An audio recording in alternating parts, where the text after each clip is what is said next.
என்றழைக்கப்படும் காஷ்மீரில் உள்ள அமர்நாத் சேத்திரத்தில் ஆணி உத்திரையை முன்னிட்டு விழா கோலம்.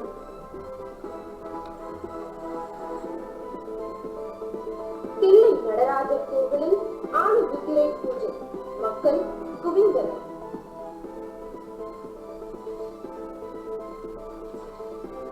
கோவில் கட்டிடக்கலையில் தமிழ்நாட்டுக்கும் காஷ்மீருக்கும் உள்ள வேறுபாடுகள் கடிவக்கலையின் மூலம் கூறிய பள்ளி மாணவர்கள். தமிழ்நாட்டுக்கும் காஷ்மீருக்கும் எவ்வாறு கட்டிடக்கலை வந்தது? வலையொலியில் வைரலாகும் வீடியோ. வணக்கம் நேயர்கள் அனைவரையும் பல்சுவை செய்திகளுக்கு வரவேற்கிறோம். 15ஆம் ஜூலையான இன்று ஆணி உத்திரையாக கொண்டாடப்படுகிறது. இந்நிலையில் அமர்நாத் சேத்திரத்தில் பக்தர்கள் ஏராளமாக குவிந்து வருகின்றனர். ஆனால் அமர்நாத் எங்குள்ளது, எப்படி உருவானது? இதை பற்றி ஒரு செய்தி தொகுப்பின் மூலம் அறியலாம். அமர்நாத் குடைவரைகள் இந்தியாவின் ஜம்மு காஷ்மீர் மாநிலத்தில் அமைந்துள்ள ஒரு முக்கிய இந்து குடைவரை கோயில் ஆகும். இக்கோயில் 5000 ஆண்டு பழமையானதாகவும் இந்து புராண காலத்தில் மிக முக்கியமானதாகவும் கருதப்படுகிறது. அமர்நாத் ஆசிரமத்தின் உட்புறத்தில் சிவலிங்கம் ஒன்றின் பனிக்கட்டி சிலை அமைந்துள்ளது. இச்சிலை மே முதல் ஆகஸ்ட் வரையான காலங்களில் உருகி மீண்டும் உருவெடுக்கிறது. இந்த லிங்கமானது சுந்தரனின் பலர் மற்றும் தேய் காலங்களுக்கு ஏற்ப உருமாறுவதாக கூறப்படுகிறது. இந்து புராணங்களின்படி இங்குதான் சிவன் வாழ்வின் ரகசியங்களை பார்வதிக்கு தெரிவித்ததாக கூறப்படுகிறது. பார்வதி மற்றும் பிள்ளையார் பணிச்சிலைகளும் இங்கு உள்ளன. இக்குகை 3888 மீட்டர் உயரத்திலும் ஸ்ரீநகரில் இருந்து கிட்டத்தட்ட 141 கிலோமீட்டர் தூரத்திலும் அமைந்துள்ளது. இஸ்லாமிய தீவிரவாதிகளின் திடீர் தாக்குதல்களுக்கு இலக்காகலாம் என்ற காரணத்தினால் இக்கோயில் இந்திய இராணுவத்தினர் தீவிர கண்காணிப்பில் உள்ளது. எனவே இந்திய அரசின் முன் அனுமதியை பெற்று இங்கு செல்ல வேண்டும். இந்த இடம் 51 சக்தி பீடங்களில் தேவியின் தொண்டை பகுதி விழுந்த இடமாகும். காஷ்மீரில் இவ்வாறென்றால் நம் தாய் மண்ணில் உள்ள தில்லை நடராஜர் திருக்கோவிலில் சிவபக்தர்கள் தரிசனம் தேடி வருகின்றனர். இந்நிலையில் இக்கோவிலை பற்றி ஒரு சிறிய செய்தி தொகுப்பு. தில்லை நடராஜர் ஆலயம். ஆகாயஸ்தலமான தில்லை நடராஜர் கோவில் தமிழ்நாட்டின் சிதம்பரத்தில் அமைந்துள்ளது. இக்கோவிலானது 12 அல்லது 13ஆம் நூற்றாண்டில் கட்டப்பட்டிருக்கலாம் என்று கூறப்படுகிறது. கோவிலின் சிறப்பு அம்சங்கள்.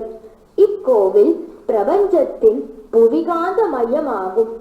பஞ்சபூத ஸ்தலங்களில் காற்றை குறிக்கும் காளஹஸ்தியும், நிலத்தை குறிக்கும் காஞ்சி ஏகாம்பரேஸ்வரர் கோவிலும், ஆகாயத்தை குறிக்கும் சிதம்பரம் கோவிலும் ஒரே நேர்கோட்டில் அமைந்துள்ளன.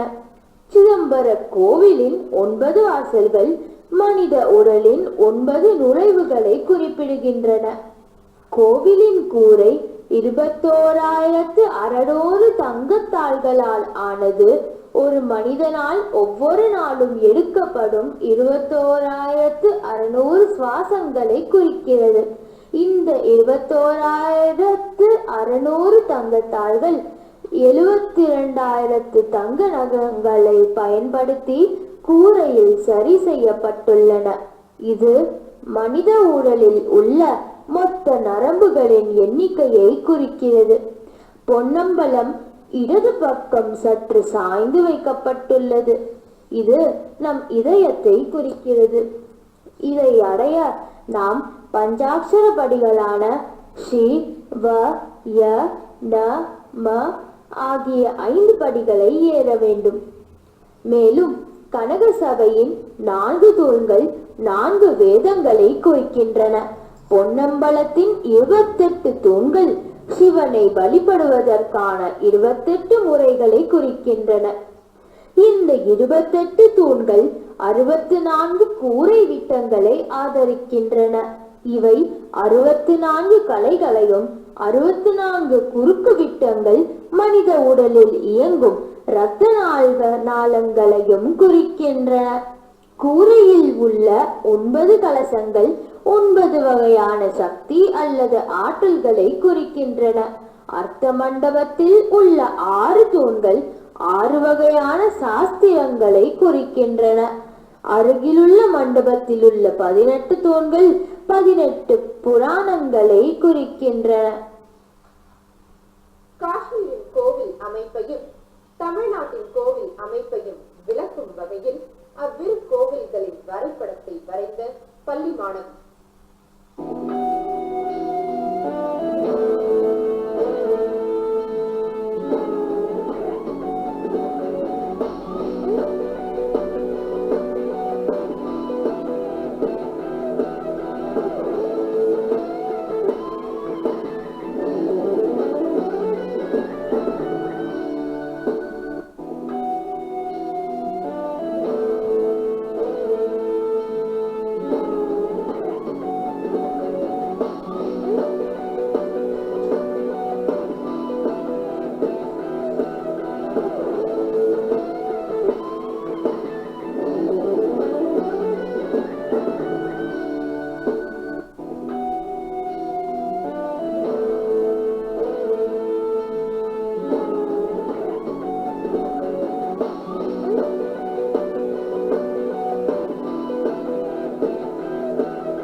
தமிழ்நாடு கோவில்களை பற்றியும் கூறும் போது நம் அனைவருக்கும் நினைவு வருவது வலைவழியில் வைரலாகும் இந்தியனின் கோவில் வீடியோதான்.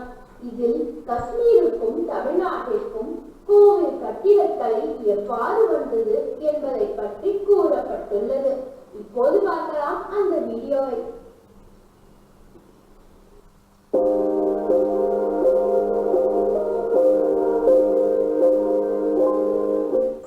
வணக்கம் மக்களே, and welcome back to Indian Info. இன்னைக்கு நம்ம வீடியோவில் என்ன பார்க்க போறோம்னா காஷ்மீர் மற்றும் தமிழ்நாடோட ஆர்கிடெக்சரல் ஸ்டைல்ஸ் பற்றி பார்க்க போறோம். இன்னைக்கு வீடியோ ரொம்பவே இன்ட்ரெஸ்டிங்காக இருக்க போகுது, அதனால மறக்காம கடைசி வரைக்கும் பாருங்க. இது வரைக்கும் நீங்கள் சேனல் சப்ஸ்கிரைப் பண்ணணும்னா உடனே சப்ஸ்கிரைப் பண்ணிட்டு பக்கத்தில் இருக்க அந்த பெல் ஐக்கனையும் கிளிக் பண்ணிடுங்க. அதனால நான் எப்போ வீடியோ போட்டாலும் உங்களுக்கு டக்குனு இன்ஃபர்மேஷன் கிடைச்சிடும்.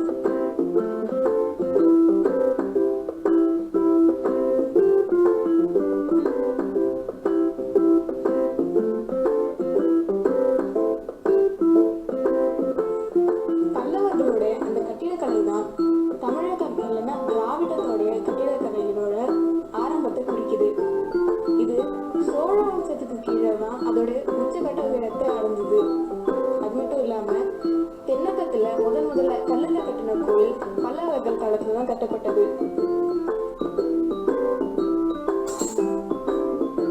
பாண்டியர்கள் காலத்துல கட்டப்பட்ட கோவில்கள்ல நுணுக்கமா செதுக்கிய சிற்பங்கள், கோபுரங்கள், விமானங்கள் இதெல்லாம் கட்டப்பட்டுச்சு. மதுரை மீனாட்சி அம்மன் கோயிலும் திருநெல்வேலியில இருக்க நெல்லையப்பர் கோயிலும் இதுக்கான ஒரு எடுத்துக்காட்டு.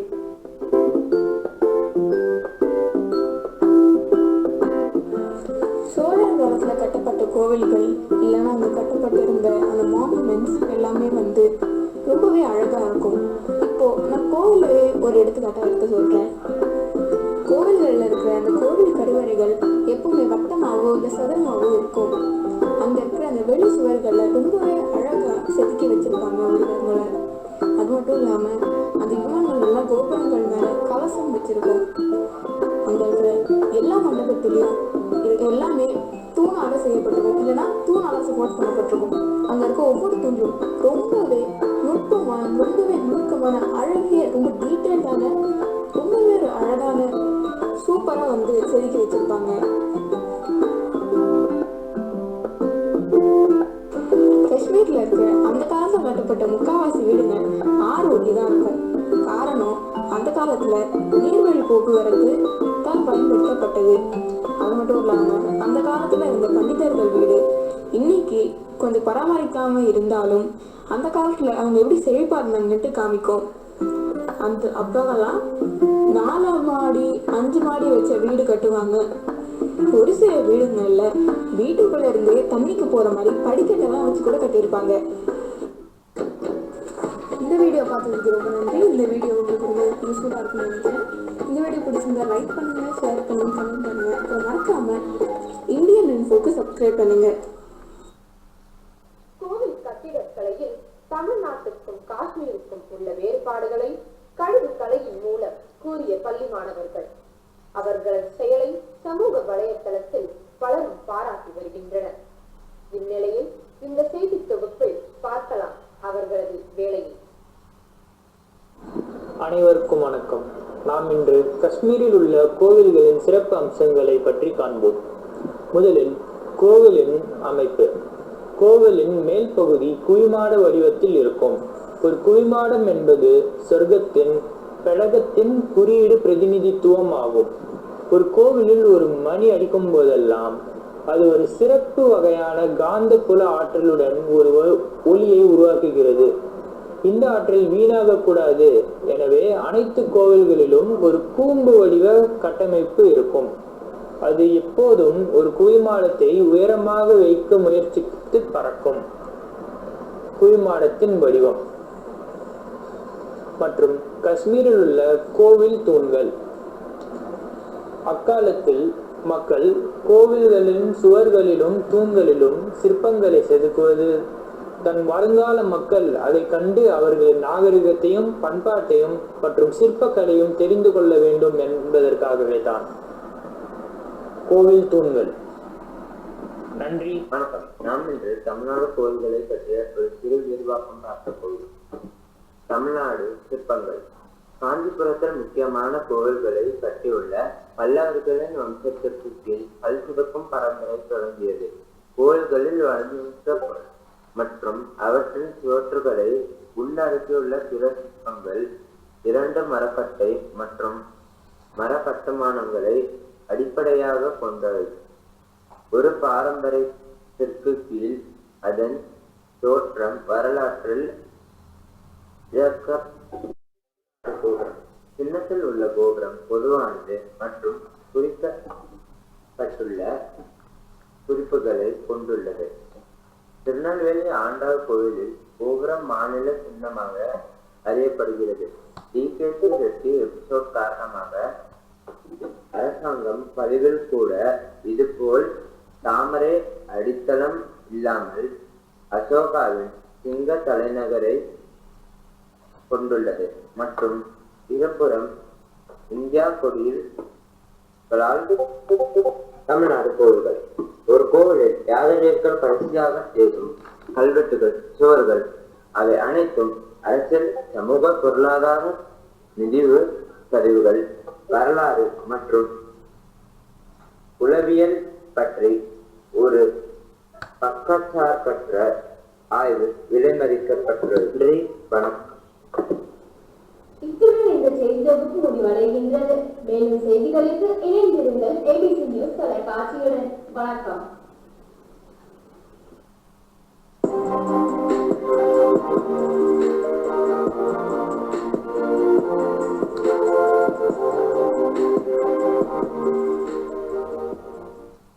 இந்த வாய்ப்பின் மூலம் நாங்கள் காஷ்மீர் மற்றும் தமிழ்நாட்டின் அற்புதமான கோயில்களையும் அதை அழகாக அமைத்த நமது முன்னோர்களின் கட்டமைப்பு திறன் பற்றியும் அறிந்து கொண்டோம். அது மட்டுமல்லாமல் குழுவோடு சேர்ந்து செய்தால் எதுவும் சாத்தியம், அதன் பலன் எவ்வளவு நன்றாக இருக்கும் என்பதை பற்றியும் நாங்கள் அறிந்து கொண்டோம். வாய்ப்பினை அளித்த தமிழாசிரியருக்கு எங்கள் மனமார்ந்த நன்றிகள். ஒரு கோவில் என்பது மத அல்லது ஆன்மீக சடங்குகள், பிரார்த்தனை மற்றும் தியாகம் போன்ற செயல்களுக்காக ஒதுக்கப்பட்ட ஒரு கட்டிடம். தமிழ்நாட்டில் சங்க காலத்திலிருந்து சுதந்திரத்திற்கு பிந்தைய காலம் வரை சலுவான்குப்பம் முருகன் கோவிலிலிருந்து திருவள்ளுவர் சிலை வரை தேவாலயங்களும் மற்ற கட்டிடங்களும் ஏராளம் உள்ளன. இதை போன்று காஷ்மீரிலும் நாகராஜன் நீலாவின் காலத்திலிருந்து தற்போது வரை அவந்திபுர கோவில்களிலிருந்து ரகுநாத் மந்திர் வரை அனைத்தும் பிரசித்தமானவையே. இவ்வாறு காஷ்மீரிலிருந்து கன்னியாகுமரி வரை அனைத்தும் இந்தியாதான், அனைத்தும் இந்திய கட்டிக்கலைதான் என்று போற்றுவோமாக. நன்றி, வணக்கம்.